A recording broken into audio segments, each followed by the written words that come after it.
kalau nggak salah Ceng Abdul Qadir itu adalah putra Abuya Qurtubi. Ya, tapi ya memang belajarnya itu tetap di semuanya pada waktu itu. Nah ini ada kisah sedikit dari pangarsa AA Gentur, AA Gentur yang di Geprong itu. Jadi beliau menjelaskan pada waktu itu pangarsa Mama saat mondok di Gentur, selang beberapa tahun ya memang langsung ditikahkan ke putra Ceng Abdul Qadir itu, yaitu Nyimas Oon.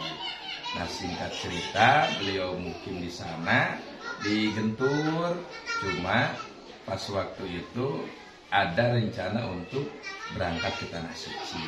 Nah setelah mau berangkat ke Tanah Suci di pelabuhan, karena pada waktu itu belum pakai kapal terbang, gitu. Nah pangarsa Mama dapat kabar istrinya meninggal.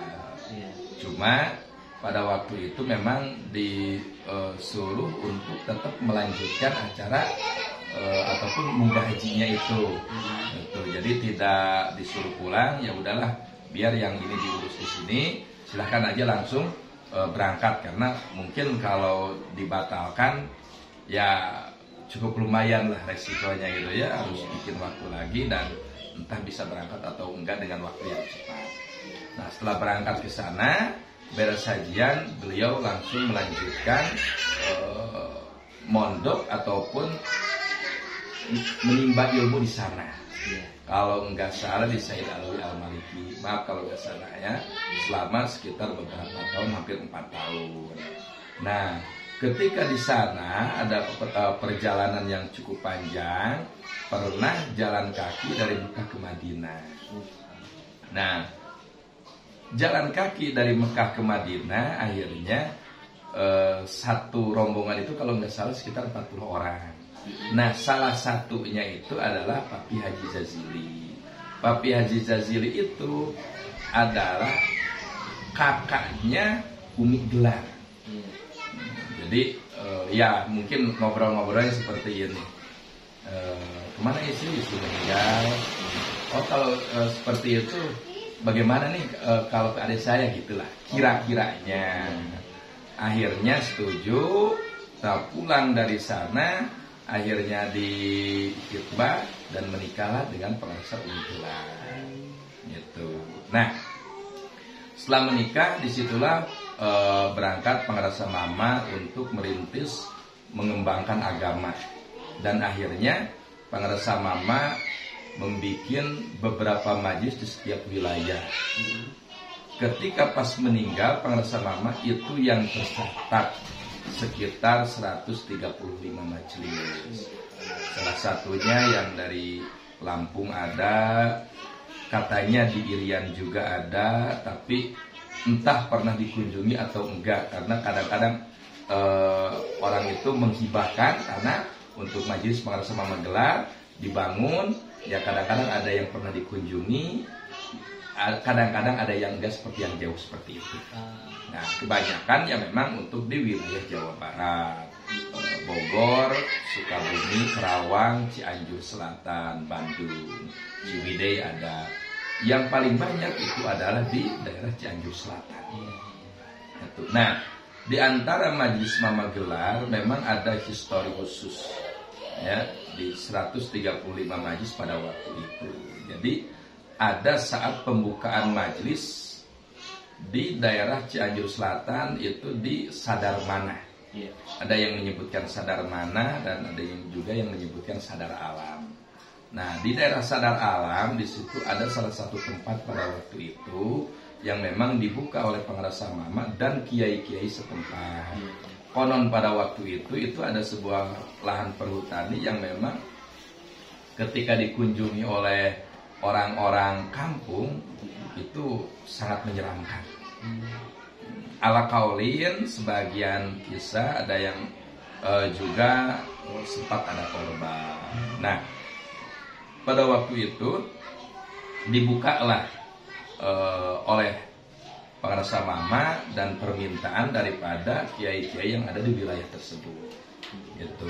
Nah terus minta izinlah untuk pembukaan lahan tersebut biar bisa dilewati oleh para petani, oleh para masyarakat, biar tidak menjadi hutan yang tidak bisa dilewati sama sekali. Kita izinkan kepada Pak Bupati pada waktu itu, kalau tidak salah Bupatinya Pak Sarmada. Nah, pada waktu itu Pengarasa Magelang datang ke wilayah istighosa bersama Kiai. Setelah itu Pengarasa Mama menyimpan 7 santrinya di sana. Padahal pada waktu itu ya memang belum ada perkampungan yang bikin saung-saung itulah gitu. Nah, kisah daripada yang pernah ikut salah satu di antara yang 7 itu ya memang mungkin pada waktu itu binatang buas juga masih pada ada sih. Ya, masih pada ada. Tapi ya memang kita juga informasi daripada beberapa orang yang 100% valid ya memang wawalan ya, pada waktu itu. Nah, setelah itu alhamdulillah, kalau nggak salah, mudah-mudahan ini kisahnya benar. Nah, di Pengarasa Magelang itu pernah menukil sebuah tukilan yang disebut dengan Hirzul Mandum. Nah, Hirzul Mandum. Nah, yang 7 daripada yang nunggu pada waktu itu santri yang diutus oleh Pengarasa Mama itu memang masing-masing pegang Hirzul Mandum, ya, tukilan Pengarasa Mama. Nah, saat itu mereka itu mau pipis, dikarenakan Hirzul Mandum pada waktu itu ya memang tidak boleh dibawa ke tempat-tempat najis, itu disimpanlah Hirzul Mandum itu di pohon yang sangat besar disebut pohon kiara pada waktu itu. Nah, lupa nggak dibawa, pulanglah ke tempat ataupun saung tersebut yang sudah disediakan. Cuma katanya kan ada suara kayak kai roboh, pohon besar roboh, dan pas besoknya dilihat jukut ilalang ya kayak terbelah seperti itu. Gitu. Jadi kayaknya diperkirakan kayak ada ular besar yang lewat dari pohon tersebut. Nah, maka dari situlah Hirzul Mandum selalu dicetak sampai sekarang. Mungkin untuk para alumni, para muhibin, kayaknya kemana-mana Hirzul Mandum selalu dibawa. Ya, jadi atas izin Allah ya mudah-mudahan ikut terjaga juga. Nah, itulah kisah singkat daripada Pengarasa Magelang. Pengarasa Magelang pas waktu meninggalkan anaknya itu 9. Ini juga harus dibahas nih Kang. Ya, karena banyak juga yang selalu ngaku-ngaku dari gelar dan ujung-ujungnya merugikan. Itu. Yang pertama putra Mama Gelar itu Kiai Haji Dadang Darussalam. Beliau masih ada. Yang kedua Kiai Haji Muhammad Faisal. Beliau masih ada. Yang ketiga Wah Haji Aliyah, beliau masih ada. Yang keempat ibunda saya pribadi Umi Haji Yaya itu udah almarhumah. Yang kelima Haji Hubanzen, itu juga udah meninggal. Yang keenam Haji Yang Sodariah, beliau juga udah meninggal. Yang ketujuh Haji Iah, beliau masih ada. Yang kedelapan Haja Rahma, beliau masih ada.